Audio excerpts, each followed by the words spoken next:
Due to mature content, viewer discretion is advised. Tonight, the Jenna Nielsen murder investigation and a rageaholic who killed his ex-girlfriend. NC Wanted in high definition starts now.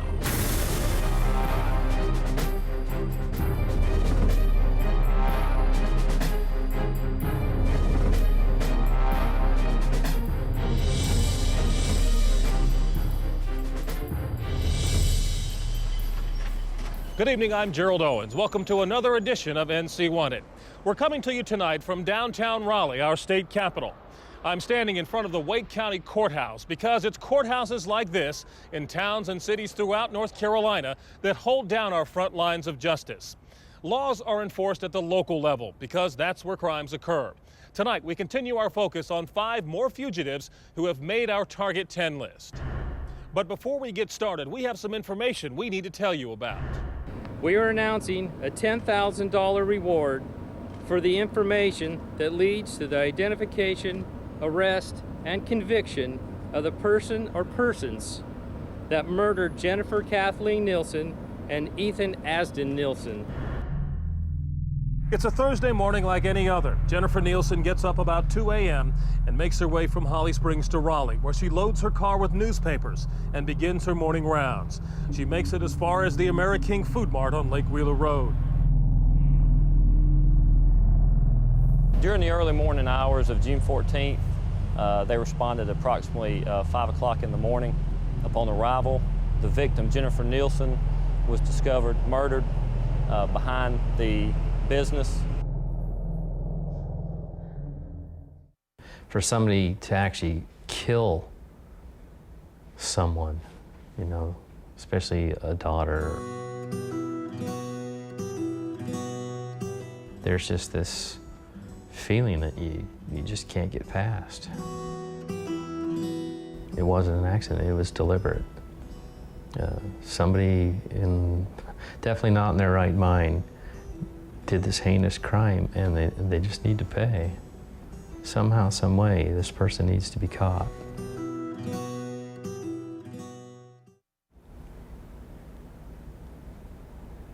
Just devastating.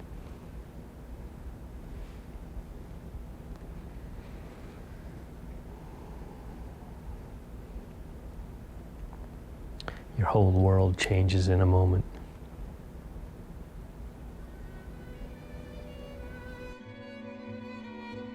She wakes me up every morning before she leaves.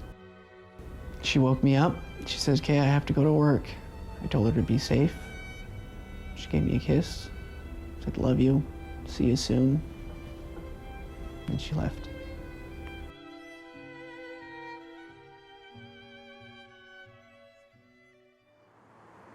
In the 2 weeks since Jenna Nielsen was fatally stabbed, tragedy has hit home for her husband, Timothy Nielsen. It has also become all too real for Jenna's parents and siblings, and it will become real for her 2 young sons. As for the unborn child she's carrying, who they plan to name Ethan, he will never know. I thought it was just a bad dream. I was gonna go to sleep, I was gonna wake up, and she would be there again. She loved the boys. She took care of them like any mother should, and she loved to play with them. And she could make those kids laugh at any given moment. And that was truly, truly something to see.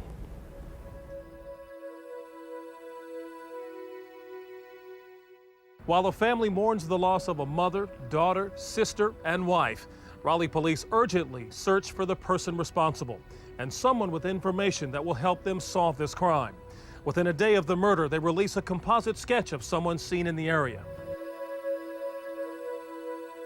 That individual has been described as a male, approximately 5'3", 120 pounds. He has a darker skin complexion, believed to be possibly Hispanic.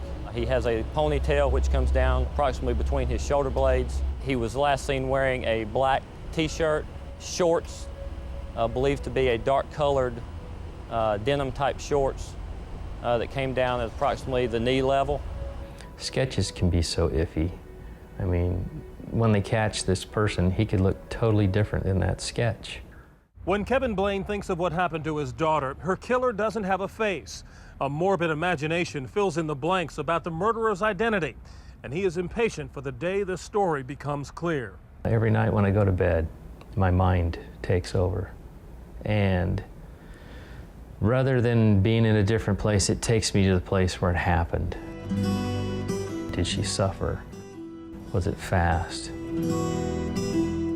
Jenna's family and investigators know full well that some questions don't have answers. But for now, an arrest is enough. There's an animal on the streets that's loose right now.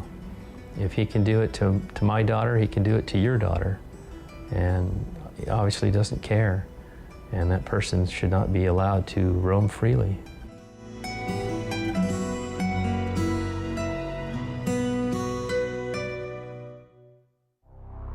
Also tonight, great news. After last week's show, your tips led to the direct capture of Target 10 fugitive Sean Marquise Tapp. U.S. Marshals found him in Mount Vernon, New York on Monday, June 25th, and immediately took him into custody. Tapp was wanted on felony child abuse charges for the long-term torture of a baby involving boiling water, burning cigarettes, and a hot iron. The crimes occurred in Durham, and tonight Sean Marquise Tapp is in a New York jail, awaiting extradition to North Carolina. Soon he will face the justice he has eluded. And it's because of you and your tips through NC Wanted that made it possible. Well done, and keep it coming. This next fugitive has such a temper, authorities say he's capable of taking down anyone who stands in his way. His name is Omar Ocampo Figueroa, a Mexican national wanted on charges related to a brutal case of domestic violence. Tragically, he committed his worst assault on his ex-girlfriend just 2 days before Christmas.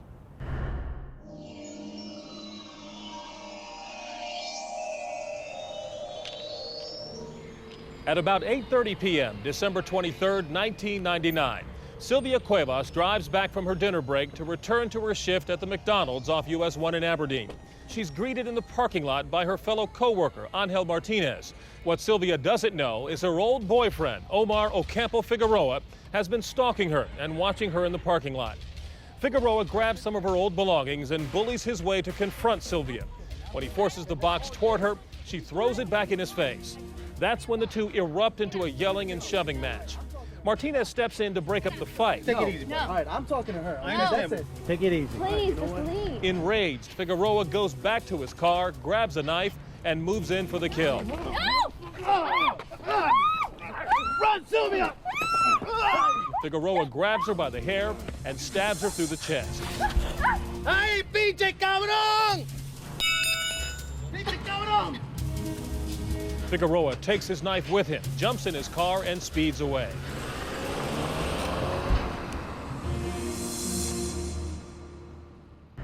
A Taylortown policeman is the last person to reportedly see Figueroa. After the incident, he was spotted in a 1990 black two-door Dodge Daytona with license plate number MPR 5733. He was driving west on Archie Road, passing through Montgomery County. Authorities consider him armed and dangerous.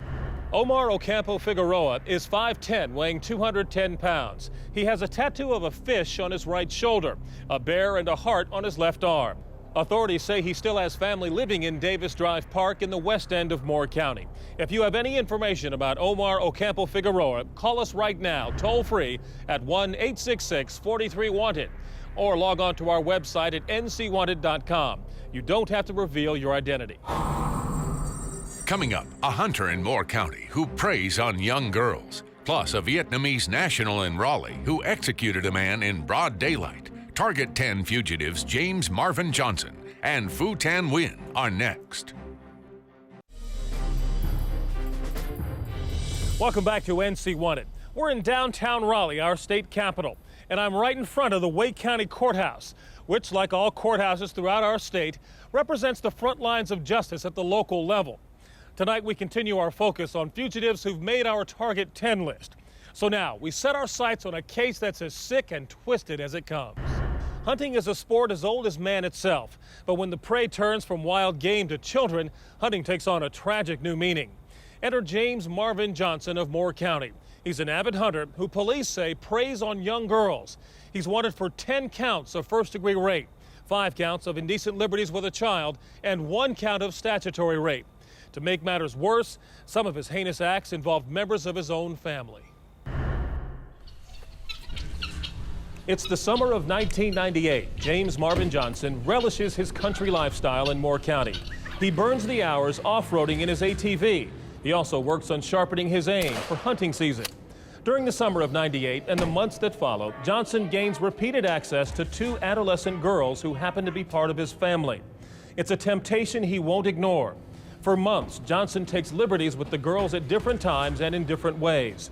Investigators say he repeatedly rapes and eventually impregnates the older girl, a mere 12 years old. DNA taken from the girl's fetus later confirms a perfect match to Johnson. But before his deeds are exposed, Johnson somehow manages to start a quasi-civic organization in the Sanford area called Clean Teens. This gives him cover to gain access to more young girls, whom he takes camping and photographs while in their tents. Johnson captures photos of himself with his arms around the young girls and later shares those photos with buddies, describing the children as his latest girlfriend. Sexual predators have a mental sickness that makes them hard to catch and even harder to stop. They take indecent liberties in opportunistic ways, especially if they think they can get away with it. So far, James Marvin Johnson has gotten away with it. Police arrested him on January 22nd of 1999, but family members helped him post bond. On February 12th of the same year, police got him again. But again, his family posted bond. Then Johnson took off. Tonight, you can make sure James Marvin Johnson's hunting days are over. He's 5'11" and heavy, weighing nearly 270 pounds. He has a tattoo of a feather with a drop of blood on his lower left leg, the letters LTTE tattooed on his upper left arm. The phrase Widowmaker is tattooed on his right shoulder. On his back, a tattoo of an Indian displaying the words Indian Outlaw.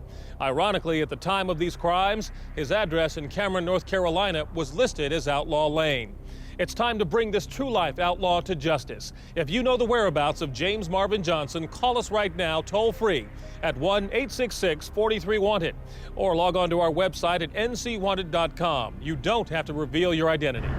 Murders often happen behind closed doors, but this next attack occurred in broad daylight in front of witnesses. It happened over a decade ago, and police are still looking for their man. His name is Phu Tan Nguyen, a Vietnamese national. Police say he shot someone he knew and left him to die. On this mild winter day in Raleigh, 22-year-old Trey Ton Do decides to visit a nearby Vietnamese restaurant to meet up with an acquaintance. He has no idea this rendezvous is about to go terribly wrong. Around 2:30 in the afternoon on February 10, 1996, Do arrives at the Saigon restaurant off New Hope Church Road in Raleigh. Not long after he is seated, in strolls his acquaintance, 21-year-old Phu Tan Nguyen, along with some of his friends. For whatever reason, someone says or does something that sends tempers flaring. Do and Nguyen erupt into a heated argument, attracting the attention of people inside the restaurant. Furious, Nguyen and his buddies take things outside. This gives Do a reprieve from the altercation. He finishes up and heads back to his car. This proves to be his final act. Eyewitnesses say as Do walks to his car, Nguyen comes out of nowhere, pulls a gun, and executes him right there in the parking lot. Witnesses watch in horror as the victim collapses before their very eyes. Nguyen and his accomplices leave the scene in a black 1992 four-door Honda. This is the last time anyone reports seeing Phu Tan Nguyen in the Raleigh area. At the time of this murder, police tell us Nguyen was living on Sierra Drive in Raleigh. This is where investigators found that black Honda. Nguyen is a common Vietnamese name, spelled Nguyen, but it's pronounced Nguyen. Police say he has family in Raleigh and may be in our area using an alias. He has a slight build at 5'5" and 120 pounds. There's a reward for the person with information leading to his arrest. If you know anything about Phu Tan Nguyen, call us right now toll-free at 1-866-43-WANTED or log on to our website at ncwanted.com. You don't have to give us your name. Coming up, a Honduran national in Dunn turned a night of drinking into a night of torture. Also, a man of higher education lured a woman online, then molested her young daughters. Target 10 fugitives, young Oriana Bonilla and Robert Trent Berkey, are next.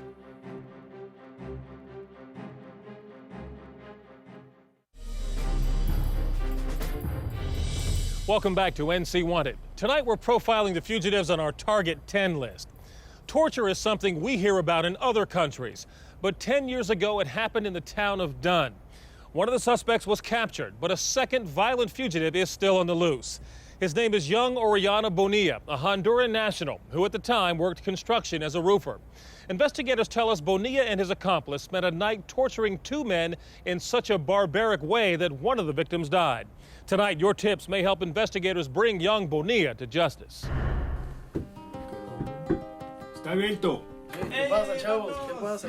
February 5th, 1997. Tomas Cabrera and his friend Godencio Aguirre hook up for a night of drinking with young Bonilla and Sal Ramon Gonzalez.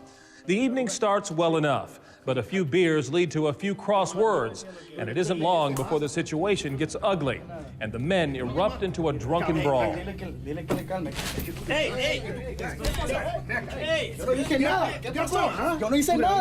Bonilla and Gonzalez overpower their two house guests and pin them down. They gag the men to muffle their screams. Then Bonilla and his accomplice grab ropes and fasten nooses around their necks.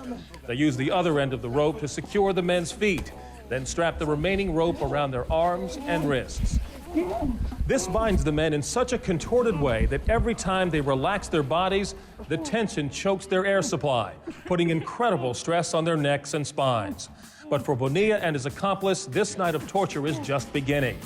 They use knives and scissors to shred their victims' pants, preparing them for something even more horrific.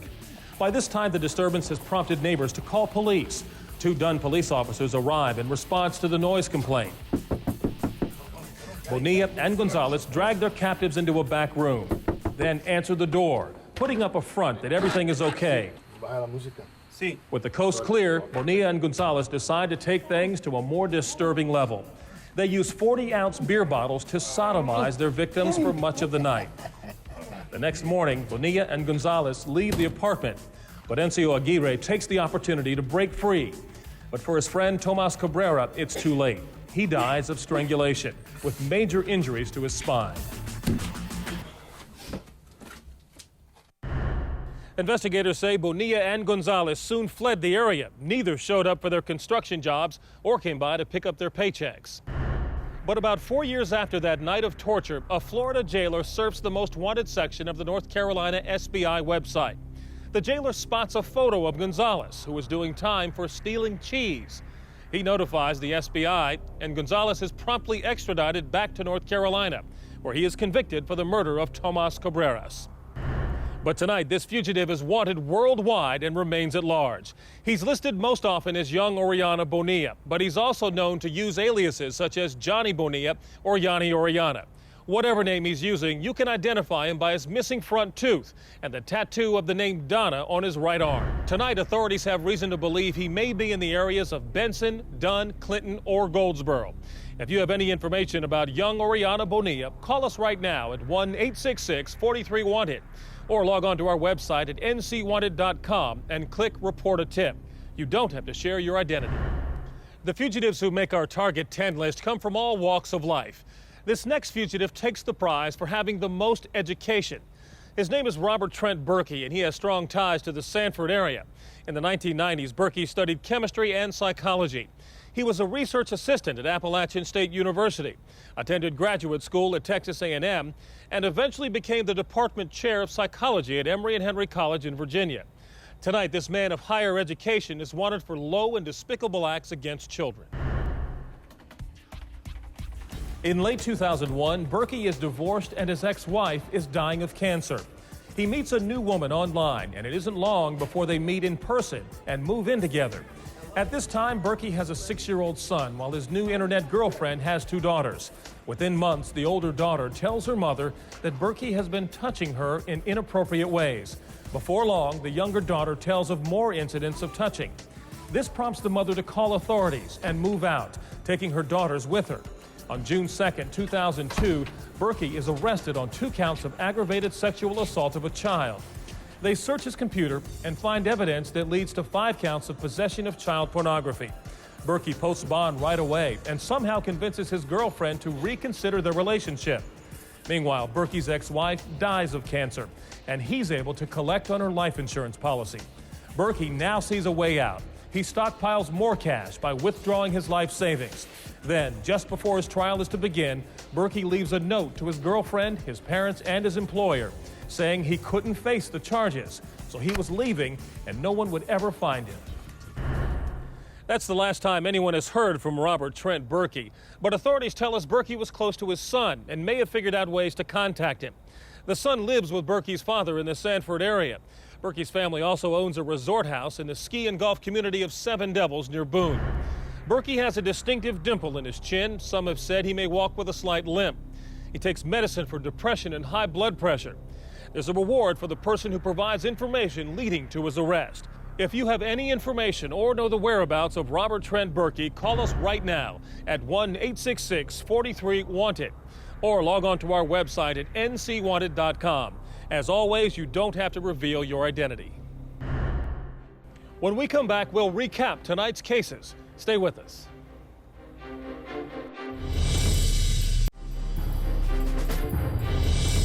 Welcome back to NC Wanted. Time now to recap tonight's cases. First, he's a rageaholic who took out his fury on his ex-girlfriend. It happened in a McDonald's parking lot in Aberdeen. Omar Ocampo Figueroa stabbed a woman in the chest and left her to die. He's described as 5'7", weighing 210 pounds. He has a tattoo of a fish on his right shoulder, a bear and a heart on his left arm. Authorities say he still has family in the Davis Drive Park area in the west end of Moore County. Next, he's an avid hunter who raped and impregnated a 12-year-old girl in his own family. James Marvin Johnson was living on Outlaw Lane in Cameron, North Carolina, where he spent months molesting young girls. He's 5 feet 11 inches tall and heavy, weighing nearly 270 pounds. He has a tattoo of a feather with a drop of blood on his lower left leg. The letters LTTE are tattooed on his upper left arm. The phrase Widowmaker is tattooed on his right shoulder. On his back, a tattoo of an Indian displaying the words Indian Outlaw. Also, this Vietnamese national executed someone he knew in broad daylight. It happened off New Hope Church Road in Raleigh. His name is Phu Tan Nguyen. Police say he has family in Raleigh and may be in our area using an alias. He has a slight build at 5'5" and 120 pounds. There's a reward for the person with information leading to his arrest. This next man is wanted worldwide and listed most often as Young Oriana Bonilla. He's also known to use aliases such as Johnny Bonilla and Yanni Oriana. Whatever name he's using, you can identify him by his missing front tooth and the tattoo of the name Donna on his right arm. Tonight, authorities have reason to believe he may be in the areas of Benson, Dunn, Clinton, or Goldsboro. And finally, he takes the prize as the fugitive with the most education. Authorities tell us Robert Trent Berkey was close to his son. He may have figured out ways to contact him. The son lives with Berkey's father in the Sanford area. Berkey's family also owns a resort house in the ski and golf community of Seven Devils near Boone. Berkey has a distinctive dimple in his chin. Some have said he may walk with a slight limp. He takes medicine for depression and high blood pressure. There's a reward leading to the arrest of Robert Trent Berkey. If you have information on any of tonight's cases, call us right now at 1-866-43-WANTED or log on to our website at ncwanted.com and click on Report a Tip. You don't have to share your name. Remember, together we can fight to protect the quality of life we hold dear in North Carolina. I'm Gerald Owens. Good night.